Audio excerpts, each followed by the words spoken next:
Hola amigos de Crímenes y Casos, bienvenidos una vez más a este canal. El día de hoy les traemos un caso que ha generado conmoción desde el año 2020 en Argentina. Estamos hablando del caso de Fernando Báez Sosa. Sin más que decir entonces, comencemos.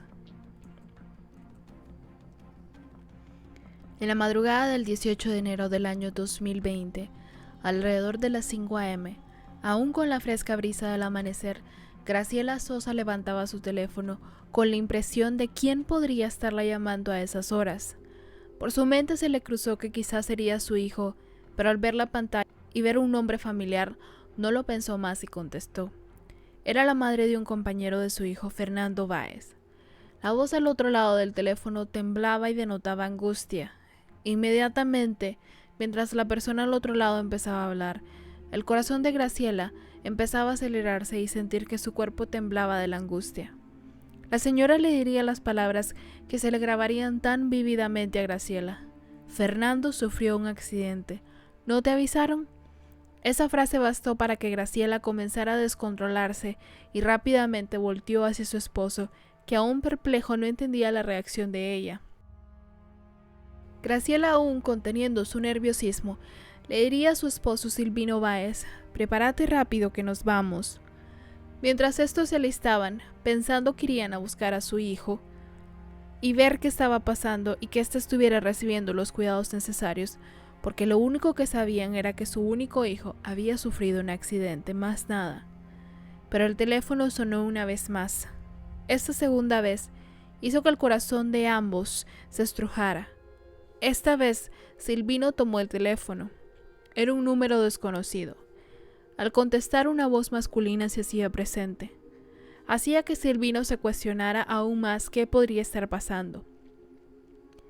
La persona al otro lado era un comisario, el oficial encargado de la situación y encargado de notificarle a los familiares de una posible víctima.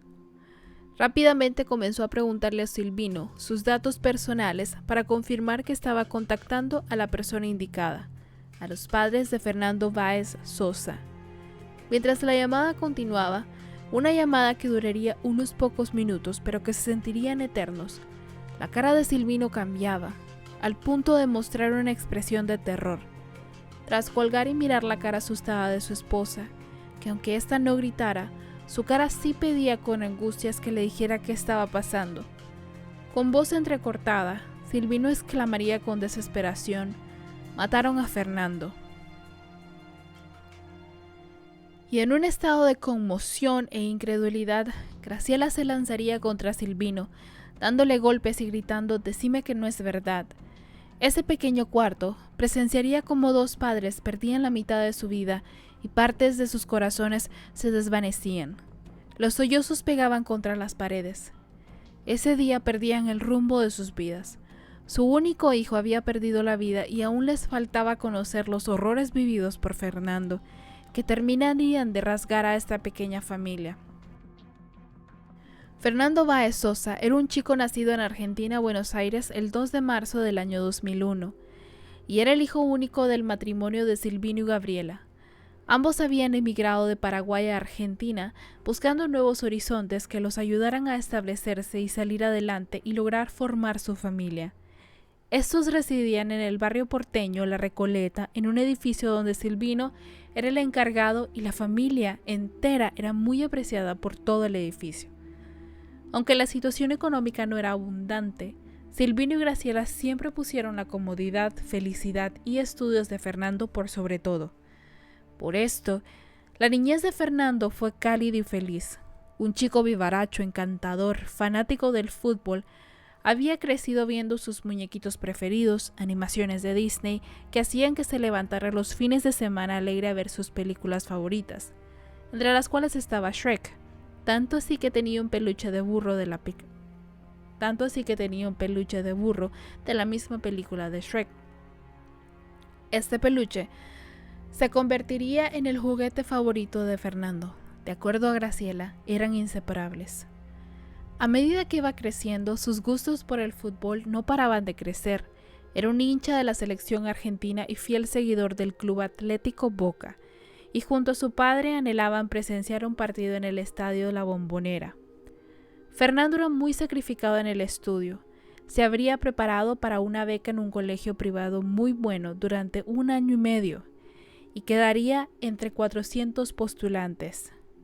El colegio eran marianistas de Caballito, donde habría sido recibido muy bien por sus compañeros, maestros e inclusive estudiantes de otros grados. Ahí conocería a quienes se convertirían en sus grandes amigos.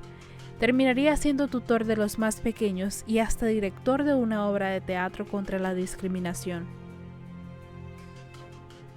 Mientras Fernando cursaba la secundaria, conocería a Julieta Rossi, quien se convertiría en su amiga, novia y confidente. No estaban en la misma división, pero tenían amigos en común. En febrero del año 2018, ambos participarían del proyecto Servir, donde los estudiantes de la institución realizaban tareas de albañilería en alguna entidad con fines sociales que lo requiera. Y de a poco empezaron a entablar una relación. Y aunque habían chispas y mucha química y algunos besos robados, fue hasta en marzo del año 2019, y como si la escena fuera sacada de una historia romántica, después de acompañar a Julieta a sus clases de baile y terminar la noche viendo una película en la casa de esta, Fernando tomaría el valor suficiente y le pediría que fuera su novia. Un especial recuerdo que Julieta guarda en su corazón. Después de finalizados sus estudios secundarios, comenzó el ciclo básico común en la Universidad de Buenos Aires para la carrera de Derecho. La duración estimada para aprobar este primer ciclo de la carrera es de 1 año, por lo que Fernando había pasado todo ese tiempo esforzándose para cursar con éxito el CBC de la universidad. Y esos esfuerzos dieron sus frutos. Fernando había finalizado con éxito el CBC, algo que lo llenaría de mucho orgullo, no solo a él sino a sus padres también, que aplaudían cada paso que su hijo iba dando.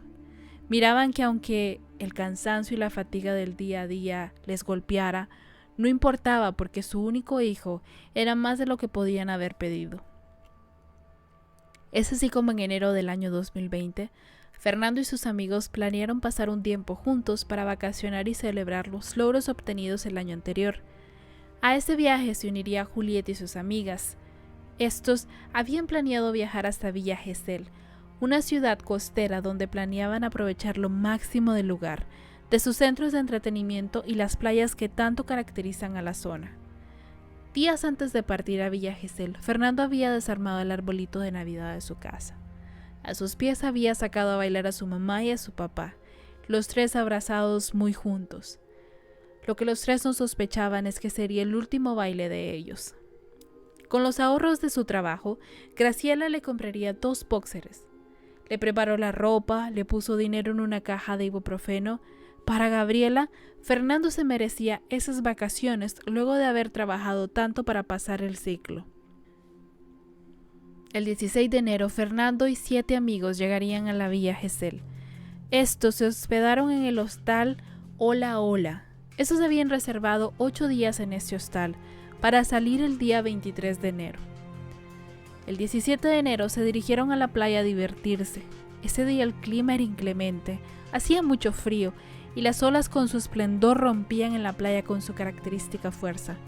Aunque hacía mucho frío, Fernando no planeaba desperdiciar ni un solo momento de su día, y sin importarle que el agua estuviera fría, corrió hacia las olas hasta zambullirse.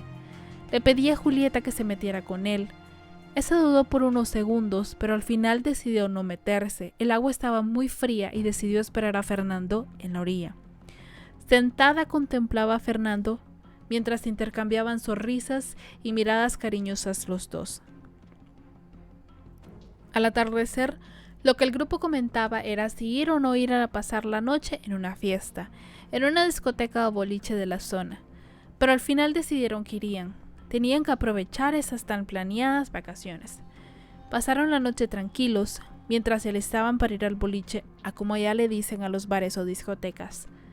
A eso de la 1:45 de la madrugada del 18 de enero, Fernando y sus amigos, dentro de los cuales se encontraban Lucas Filardi, Julián García, Federico Tabarossi, Lucas Vejide, Juan Bautista Besuso y Santiago Corvo, ingresarían al boliche llamado Le Brique, que se encontraba en la avenida 3 y calle 102 en Villa Gesell. A este boliche también llegaría Julieta con sus amigas para pasar la noche todos juntos divirtiéndose en un mismo lugar. El local estaba llenísimo, muchos jóvenes que habían atendido para pasar un buen rato con buena música, y el anuncio de que un grupo musical muy popular en el lugar se presentaría encendió aún más a los jóvenes para pasar más tiempo disfrutando de la música, las bebidas y la noche misma. A eso de las 3:30 de la madrugada, Fernando y sus amigos estaban en la zona VIP del boliche, escuchando al trapereo Neopistea, rapero argentino considerado como uno de los mayores referentes del movimiento urbano en Sudamérica. Como la discoteca estaba tan atiborrada de gente, era imposible que las fricciones entre diferentes grupos no se diera. Fue así como el grupo de Fernando, mientras se divertía, se toparon con otro grupo de jóvenes, y en el calor de la noche, el poco espacio que había hacía de las suyas. Los empujones y golpes quizás no intencionados se empezaron a dar. Esto molestó a los chicos del segundo grupo, quienes empezaron a lanzar algunos golpes y gritarles al grupo de Fernando. Mientras estos chicos intentaban evitar problemas y simplemente esperaban que el otro grupo se calmara y se disculpara, llegó al punto en que el incidente escaló demasiado rápido, y los guardias de seguridad terminarían decidiendo intervenir y sacar a los dos grupos fuera del establecimiento.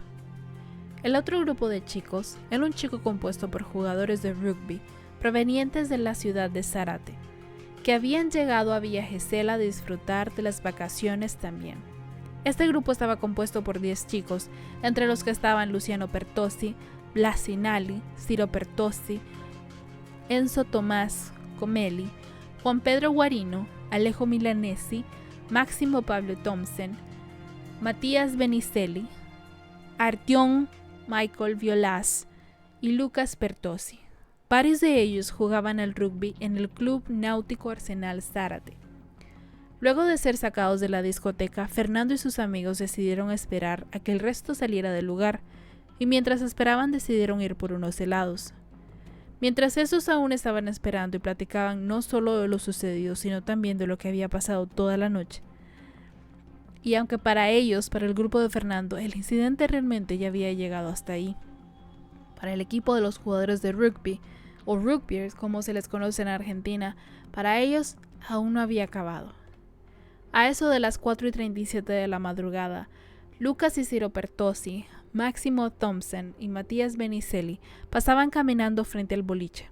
Mientras caminaban y hablaban de lo sucedido, vieron al grupo de Fernando y decidieron que continuarían con lo que no habían terminado en el interior del boliche. Ya a eso de las 4:44, Enzo y Ciro atacaron a Fernando y sus amigos por la espalda.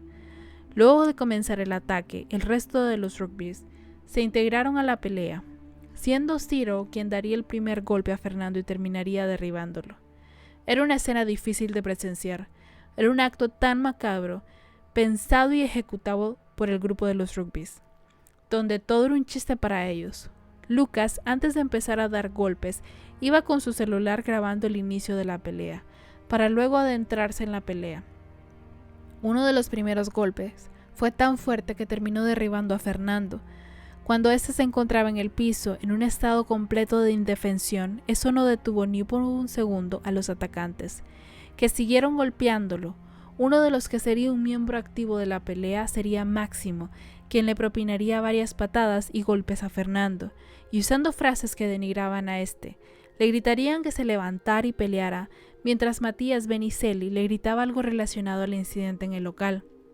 Enzo Comelli también participaría activamente. Después de centrarse en Fernando, redirigiría su ira a los compañeros de este. Blasinali se dirigiría a atacar a Thomas con golpes de puños y patadas. Y aunque se creía que este había tenido un papel secundario en la pelea, durante la investigación se lo ubicó como uno de los principales causantes de la muerte de Fernando. A Matías Benicelli y Alejo Milanesi no participarían activamente de la pelea, pero sí dirigirían insultos a Fernando y sus amigos. Aunque Matías Benicelli, su vestimenta lo centraba más cerca de la pelea, puesto que tenía sangre de Fernando en su camisa y sus zapatos. Luciano Pertossi también había sido uno de los que había participado en la pelea adentro del boliche. Él y Alejo fueron expulsados por una puerta distinta al resto de los rugbyers, Y aunque habría llegado tarde el ataque, esto no detuvo a Luciano para integrarse a la pelea. Pero contrario a Luciano, Alejo decidió no participar y empezó a alejarse del lugar, dirigiéndose a donde estos estaban quedando. La pelea no duró mucho. Fueron 2 minutos que causarían daños catastróficos. Una vez que terminaron, salieron caminando tranquilamente del altercado. Las cámaras que capturaron los momentos más escalofriantes captaban también el cinismo y frialdad de los rugbyes. Estos pasaban junto a la policía limpiándose y sonreían entre ellos, jactándose y felicitándose por haber ganado la pelea. Mientras todos se alejaban, estos se habían dividido en diferentes grupos.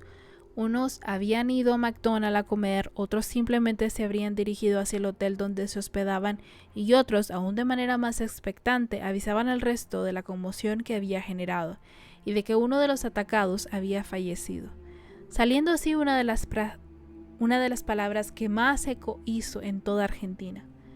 Luciano Pertossi enviaría un audio al grupo de WhatsApp que todos compartían. El contenido del audio decía: Sí, acá cerca donde está el pibe y están todavía los gritos, está la policía, llaman a la ambulancia, caducó. Esta última palabra no solo haría eco en todo un país, pero rasgaría aún más a los que más querían a Fernando. Luego del ataque, los amigos de Fernando rápidamente acudieron a él. Al ver lo que no se levantaba ni respondía a sus llamados, una turista acudió a ayudarlos y empezó a hacerle RCP a Fernando, porque éste no respondía. Julieta no sabía dónde estaba Fernando. Empezó a llamarlo y a escribirle, pero no tenía respuesta. Al salir del boliche, su corazón se hundió. Vio cómo sus amigos intentaban reanimar a Fernando y entre la conmoción, las lágrimas y gritos se hicieron presentes y eran los primeros en notarse y salir a la escena. Cuando la ambulancia arribó, Julieta intentó acompañar a Fernando, pero le fue denegado. Esta, en un momento de desesperación, tomó otro vehículo para que lo siguiera, pero rápidamente los perdería de vista.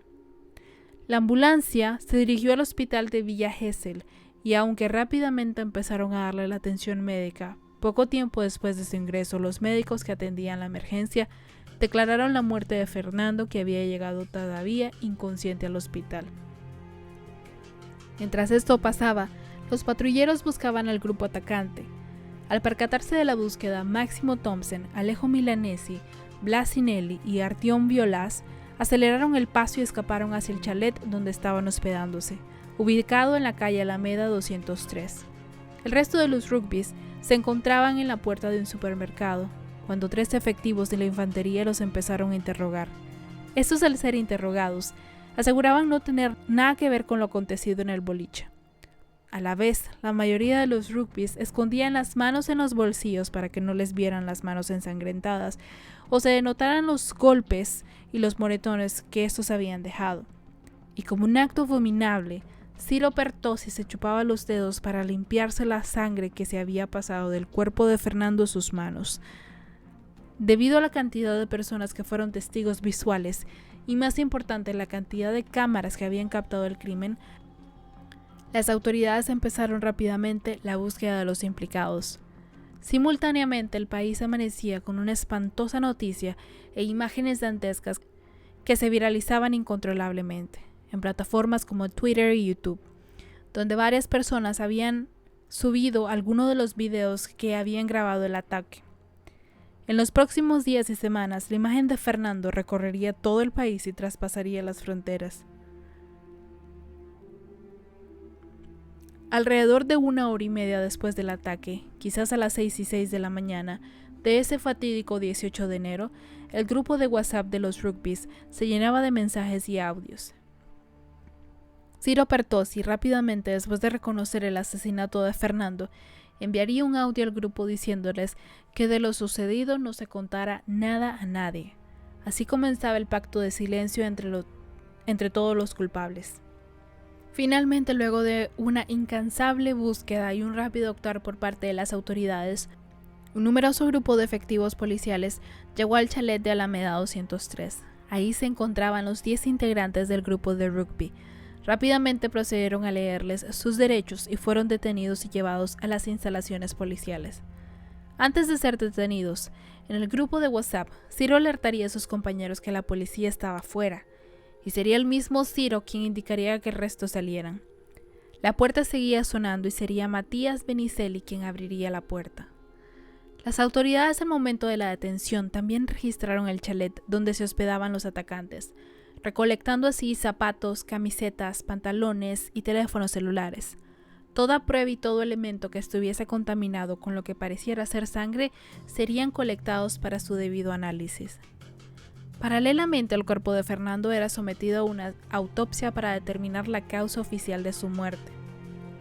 La autopsia corroboraría que Fernando había perdido la vida a causa de un paro cardíaco, producto de un shock neurogénico, generado por un traumatismo muy grave de cráneo. Durante el análisis, se comprobó que el rostro de Fernando tenía marcas de la suela de una zapatilla. Por coincidencia, la zapatilla a la que se referían era del estilo Vans que usaba Máximo Thompson esa madrugada del 18 de enero.